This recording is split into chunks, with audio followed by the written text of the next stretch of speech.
अदनान बेटा, मुझे तो ये बताओ कि उस लड़की में तुम्हें क्या नजर आया?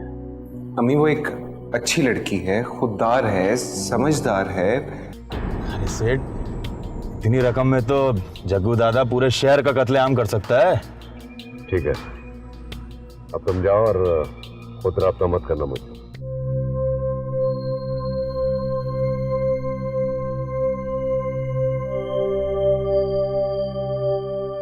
भाभी, आपका चेहरा क्यों इतना लाल हो रहा है? ये अदनान इतना बदतमीज क्यों हो गया है? क्या हो गया अब? उसने जहांजेब को फोन किया कि मैं उस पर बहुत जुल्म कर रही हूँ।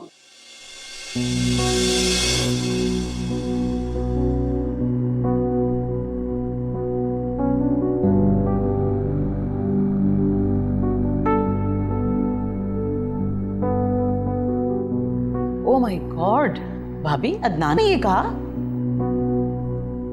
नहीं, जहांजेब ने।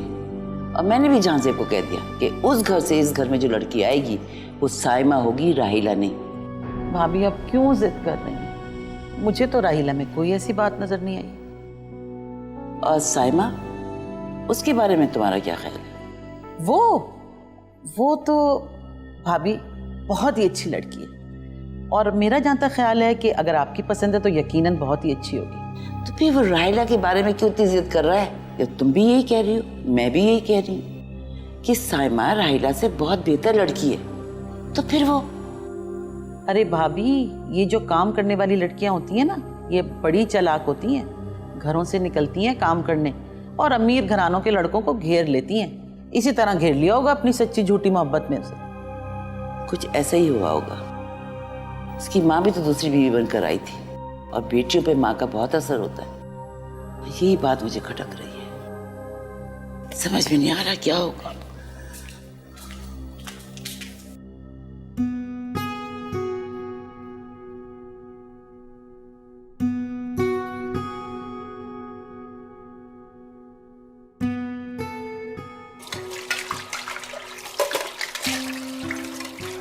क्या कर रही है?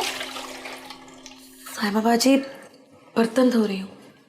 मैंने कहा था ना कि राहिला बर्तन धोई, लेकिन तुमने मेरी बात को जरा अहमियत नहीं दी। एक ही बात है साइमा बाजी, बच्चों धो ले या मैंने राहिला को बोला था, लेकिन तुम जिद में आकर मेरी बेइज्जती करने के लिए बर्तन धो रही हो। समझती क्यों अपने आपको? साइमा बाजी, ऐसा तो कुछ भी नहीं कहा मैंने। आप खामखा गुस्से में आ रही हैं। खामखा गुस्से में आ रही हूँ? हाँ, पागल हो गई हूँ मैं, सठिया गई हूँ। एक तुम ही समझदार हो ना। मैंने तुमसे कहा था कि बर्तनों को हाथ नहीं लगा रहे, तो तुम्हारी इज्जत कैसे? वो सत्यानाश हो जाए, ये क्या तोड़ रही हो बर्तन? अम्मी, मैंने बर्तन धोने को कहा तो गुस्से में आके बर्तन तोड़ रही है सारे। मैं धो देती हूँ बर्तन, तुम प्लीज चुप हो जाओ। मैं धो रही हूँ बर्तन। आज जाने दो अगर फादर को, उसको पूछती हूँ ना कि ये क्या चुड़ैलें लाकर मेरे सर पर बिठा दी है, मूंग तलने के लिए मेरे सीने पर। चल अंदर।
किसका फोन है बच्चों? रॉन्ग नंबर है। उठाया तो है नहीं आपने फोन, कैसे पता चला कि रॉन्ग नंबर है? रॉन्ग नंबर है इसलिए नहीं रिसीव कर रहा।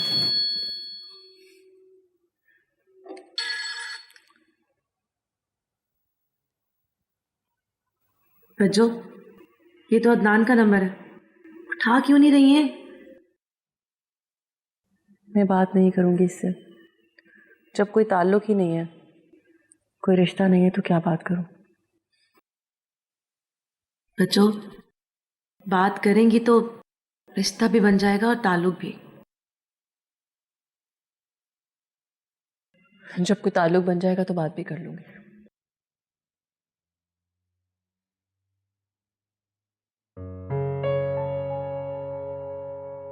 बहुत अजीब लड़की हैं वैसे आप।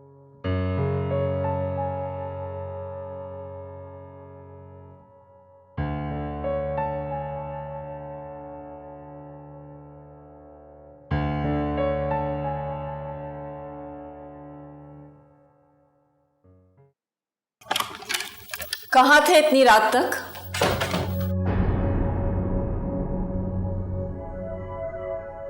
अब तुम मुझसे ये भी पूछोगे? मैं पूछ सकती हूँ, बीवी हूं तुम्हारी।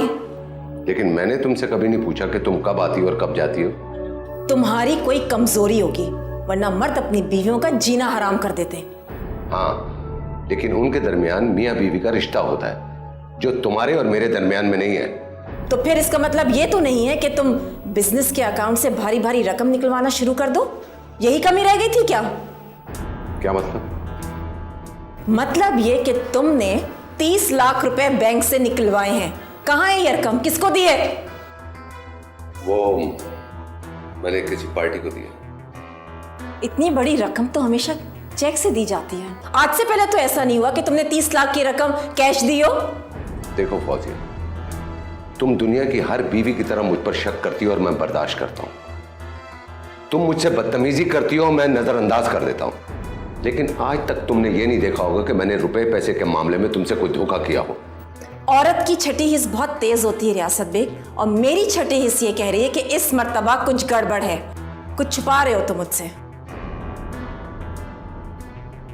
ना पहले मैंने तुमसे कभी कुछ छुपाया और ना आज छुपा रहा हूं। तो फिर बताते क्यों नहीं हो कि ये रकम किसको दी है तुमने? उस बदमाश को, जग्गू दादा को, जिसने मेरा 7 करोड़ रुपए का प्लॉट खाली करवाया है। उसको तो मैं चेक नहीं दे सकता था ना, कैश ही देना था। आइंदा तुम मुझ पर शक कभी मत करना।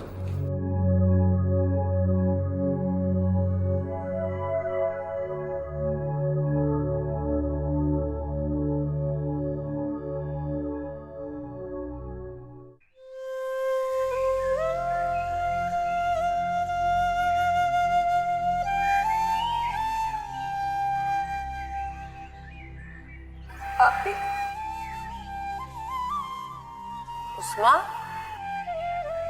क्या हुआ? अब मुझको माफ कर दे, सब मेरा कसूर है। मेरी वजह से शायमा बाजी ने आपसे बदतमीजी। नहीं नहीं, इसमें तुम्हारा क्या कसूर है? तो गलती तो मेरी है। जब साइमा ने मुझे कहा था, फिर मुझे ही। साइमा बाजी ने मुझको बोला था कि मना कर दो। मैं क्या करती? कोई बात नहीं, घरों में इस किस्म की बातें हो जाती हैं, लेकिन तुमने मुझे ये बात क्यों बताई? मुझको बहुत दुख हुआ। किस बात पर? कि साइमा गुस्सा हुई? अरे पगली, इतनी सी बात मैंने तो भुला भी दी। वो उस दिन वो लोग आए थे आपके रिश्ते के लिए। साइमा बाजी, उनको ऐसा नहीं करना चाहिए था।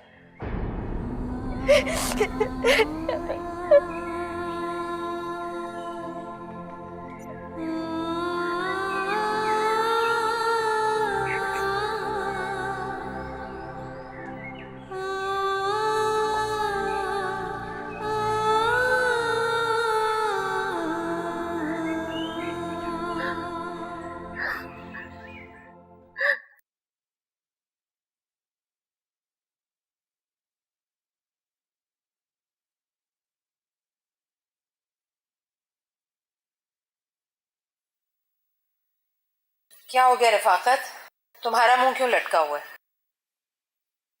मैं सोच रहा हूँ कि हमारी 5 बेटियां हैं और 3 बेटियां, बाकी 2 सिर्फ तुम्हारी, और उनसे मेरा कोई ताल्लुक नहीं है और ना ही उन्हें कभी जिंदगी भर में अपनी बेटियां समझूंगी। अजीब बात है गुड्डू, वो दोनों जब से इस घर में आई है तुम्हें ही अपनी माँ समझती है। अपनी सगी माँ को भूल गई।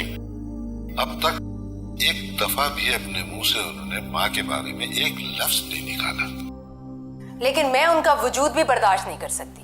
वो तो ठीक है, जैसे तैसे मैंने तुम्हारे साथ जिंदगी गुजार दी, अब कहाँ जाऊंगी इस उम्र में, ये सोचकर बर्दाश्त कर रही हूँ, वरना मैं जानता हूँ कैसे बर्दाश्त किया है तुमने। तो उसका रिश्ता आया था तो कैसे घटियापन का मुजाहरा किया था तुम। से अब तक शर्मिंदा हो रहा हूं मैं, अपनी बेटियों से नजरें मिलाने के काबिल नहीं रहा। देखो रफाकत, मेरा मुंह मत खुलवाना। वो लड़की होकर आंख मटक्का कर रही है, वो बर्दाश्त है, और मैं माँ होकर बेटी के बारे में सोच रही हूँ, ये घटियापन है। वाह रफाकत वाह, तुमने हमारी जिंदगियों में जहर तो पहले ही घोल दिया है। अब हमें बची कुची जिंदगी तो आराम सुकून से गुजारने दो, या कम से कम मुझे सुकून से मर तो जाने दो तुम। देखो, तुम राहीला की खुशियों की कब्र पर अपनी बेटी का ताजमहल बनाना चाहती हो, तो तुम क्या समझती हो साइमा की शादी हो जाएगी उस घर में? वो लड़का जो राहीला को पसंद करता है, क्या वो किसी और से शादी कर ले? मैंने उसकी माँ से बात की है, अब हाँ या ना में जवाब देना तो उनका फैसला है, लेकिन मैं ये बताए दे रही हूँ, अगर उन्होंने हाँ कर दी तो मैं ब्याह दूंगी उस घर में अपनी बेटी। हाँ गुड्डू, तुम्हारा क्या ख्याल है? अगर अदनान की माँ ने साइमा को पसंद कर लिया तो क्या साइमा अदनान के साथ खुश रह सकेगी? जरा सोचो।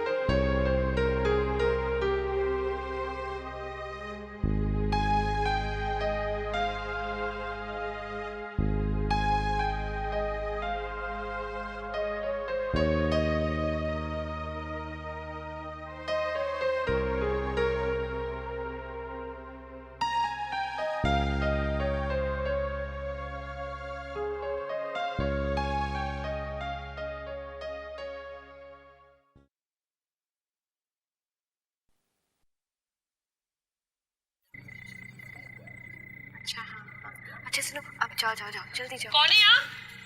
कौन है? उस्मा, तुम क्या कर रही हो यहाँ? कुछ भी तो नहीं।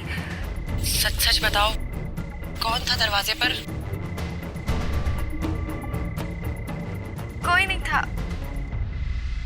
आप ही।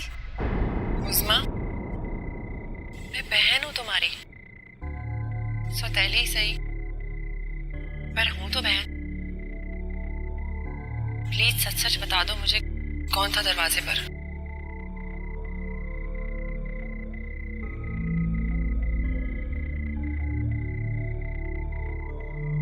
बाद में बता दूंगी,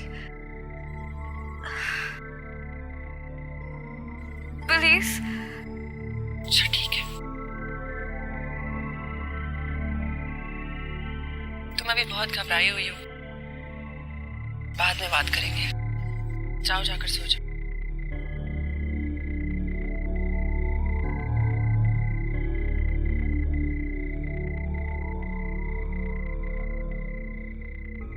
बोलोगी तो नहीं ना आप ही? किसी से कुछ नहीं कहूंगी।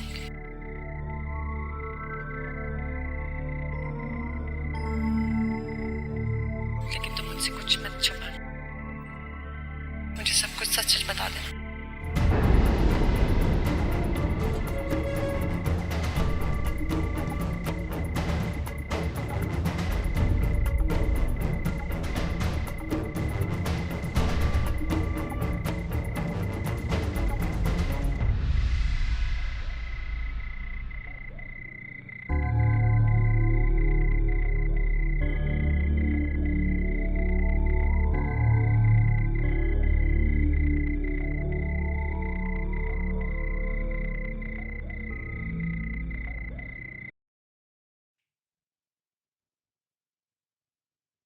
तो फिर क्या सोचा तुमने?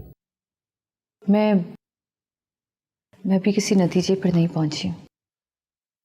देखो, मेरी एक और परेशानी भी है। मेरी बेटी मुस्कान, जो मुझे बेहद अजीज है, अकेली हो गई है और तुम्हें बहुत याद करती है। बेग साहब, अगर मैं आमादा हो भी जाऊं तो मुस्कान तो मेरे पास नहीं रहेगी और ना ही मैं आपके घर शिफ्ट हो सकती हूँ, क्योंकि आप तो ये सब कुछ खुफिया रखना चाहते हैं। नहीं, हमेशा ऐसे नहीं रहेगा। मैं बहुत जल्द मामलात को संभाल लूंगा। आपको क्या लगता है, आप मैडम फौजिया को मेरे बारे में बताएंगे और वो मान जाएंगी और मुझे कबूल कर लेंगे? नहीं, मैं उसे नहीं बता सकता। तो फिर आप मुझसे निकाह क्यों करना चाहते हैं? ये सब बातें हो गई हैं, अब सिर्फ ये तय होना है कि तुम तैयार हो कि नहीं। वो मेरा दिल तो मान रहा है कि मैं आपकी सारी बातें मान जाऊं, लेकिन दिमाग है कि वो बार बार ये कह रहा है कि जैसे मैं किसी बड़ी मुसीबत में फंस जाऊंगी। ये सब क्यों हो रहा है मैं नहीं जानती। देखो, तुम खामखा डर रही हो, कुछ नहीं होगा, किसी को कुछ नहीं पता चलेगा। मगर ये निकाह नहीं जिसके बारे में किसी को पता ना चले।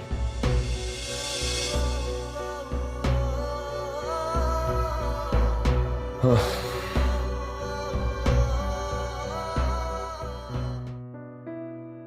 दो कॉफी लाना, एक ब्लैक और एक विद मिल्क। यस, अच्छी सी।